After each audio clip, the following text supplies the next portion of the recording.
Ang San Antonio, insayo san mga iginrarako-dako nga isla sa probinsya tungod san kilalangan mag-upay nga mga beaches sini.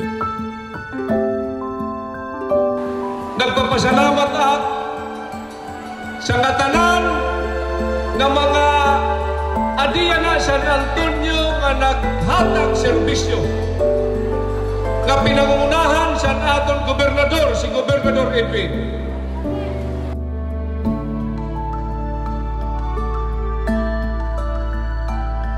Sa naglabay nga Hunyo 21, 2024, gindarasan gobyerno probinsyal ang magkaduro-dilain nga serbisyo sa mga San Antoniohanon pinaagi sa ika-26 nga kauswagan caravan. Gindara namo ang mga departamento sa probinsya, paupod namo ang national government agency sa region, sa probinsya, kaupod liwat namo ang mga pribado nga sectors.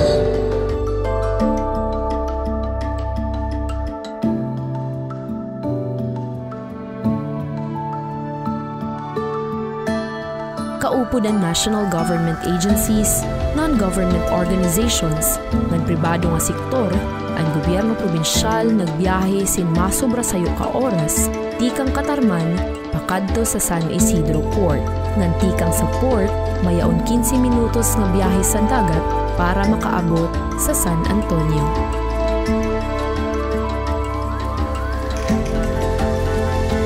Itong caravan na to ay malaking tulong para sa mga tao.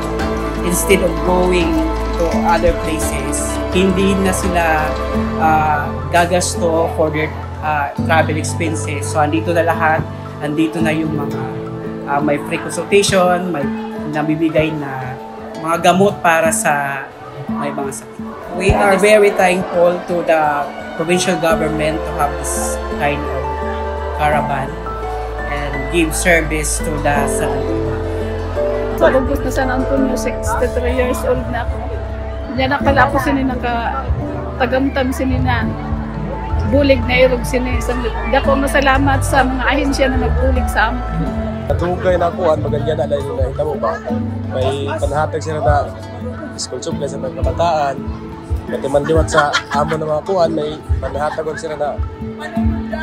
Tikang sa napulo nga barangay San Antonio nga mao ang mga barangay Ward 1, Ward 2, Ward 3, Vinesitahan, Dalupirit, San Nicolas, Rizal, Manraya, Pilar, Burabod, ang nakatagamtam sa mga serbisyo, sugad sa medical, dental, legal, counseling, national ID registration ngan iba pa. Mayaon liwat panhatag food packs, bulong, pananom, school supplies, uyagan, bag, mayaon liwat panutdo mahiunong sa proper hand washing, coloring activity, ngan picture taking kaupod si Jollibee nga nagpalipay san kabataan. Ang gobyerno probinsyal, kaupod ang mga stakeholders, padayon nga makikipagbuligay sa mga bungto sa Norte San Samar para matagamtaman sa mga Nortehanon ang kauswagan caravan. Labi na gud adto nahimumutang sa mga higrayo nga parte sa probinsya.